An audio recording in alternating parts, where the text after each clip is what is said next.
nous allons travailler ici sur les angles. Alors d'une manière un peu différente de d'habitude, mais nous allons essayer de voir comment cela fonctionne. Alors, premier exercice ici à gauche, où nous avons des angles qui sont codés avec des couleurs ou des traits, et on nous demande le nom des sommets, le nom des côtés, ou leur nom tout simplement. Donc ici, nous devons trouver les lettres manquantes, et nous devons arriver à trouver le nom des sommets, des côtés et le nom de l'angle. Alors déjà un indice, ici, nous avons P qui est au milieu du nom, donc P est forcément, ici, le nom du sommet. Donc ici, nous aurons P. Puis ensuite, comme c'est un angle rouge, ici, nous aurons E, P, et du coup, T ici. Et nous allons pouvoir remplir le nom des différents côtés et le nom des différents sommets. Alors ici, nous avons le même sommet à chaque fois.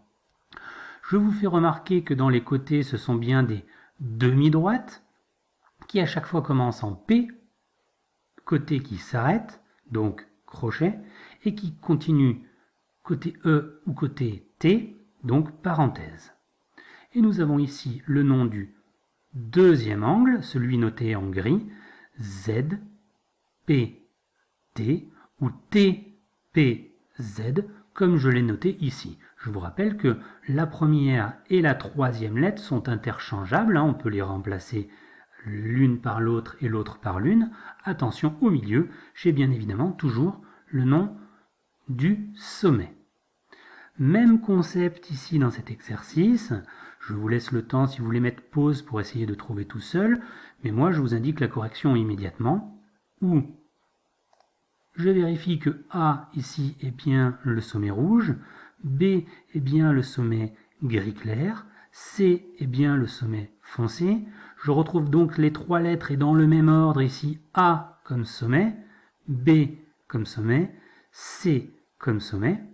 J'ai donc forcément les côtés qui commencent par A ici, B ici et C ici, et de l'autre côté des parenthèses puisque c'est le côté infini de l'angle, même si ici on a bien des segments. Pour terminer, celui-ci est un petit peu plus compliqué, mais on comprend rapidement que le sommet principal ici, ça va être V, d'accord? Puisque c'est le sommet qui commence, c'est le point qui commence ici la demi-droite, et c'est le même point qui commence ici. Je vous fais remarquer ici que nous avons non pas sur le bord, si on peut dire le bord de l'angle, un point, mais juste une lettre qui est en minuscule et qui représente la fin de l'angle, comme ceci. Deuxième exercice, puisque sur les angles, il faut bien évidemment savoir les noter et les nommer, mais également pouvoir les ranger en famille. Et je vous rappelle qu'un angle, ça se range dans différentes familles en fonction de sa valeur, de sa grandeur, de son écartement. Et ça se compare par rapport à l'équerre. Donc ici, par exemple, on a un angle qui est plus petit que l'angle droit de l'équerre. Ici, on a un angle qui est plus grand. Ici, on a un angle qui est juste un tout petit peu plus petit, mais c'est pas grave, il est quand même plus petit. Nous avons donc ici un angle aigu, ici un angle obtus, et ici un angle aigu également.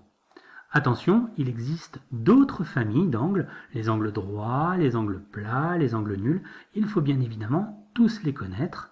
Et je rappelle une dernière fois que tout ceci se compare grâce à l'angle droit de l'équerre. Allez, à vous de jouer maintenant.